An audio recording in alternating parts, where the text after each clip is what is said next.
মিয়া দেনে শুয়ে আছো, কি খবর? ব্যবসার হালচাল কি?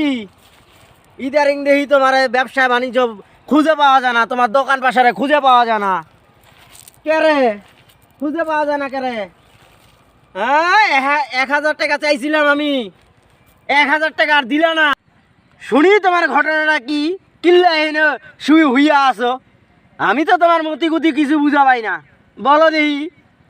মরার মতন শুয়ে আছো। আর বলিও না ভাইয়া, ব্যবসা বাণিজ্য ধরছিলাম, বহুত টাকা লস খাইছি এখন টাকা নাই পকেটে। বাড়ির লোকজন দেখতে পারে না, বাড়ি থেকে আমারে তারা দিছে। এখন এই দে বালুর চরে নদীর চরে আয়া বালুতে হইয়া আছি, চিন্তা করতেছি আর আকাশের দিকে তাই আছি, কি তা করুম, টাকা পয়সা নাই, আর ভাল লাগে না, কি করুম, ভাল লাগে না, বুঝছো?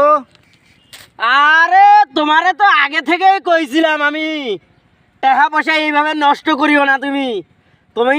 তোমারে কইলাম একটা ব্যাংকে অ্যাকাউন্ট খুলো আর টাকাগুলো জমাও।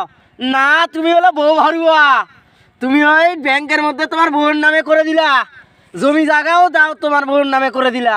এখন খেলাটা বুঝতে আছো না কেমন লাগে?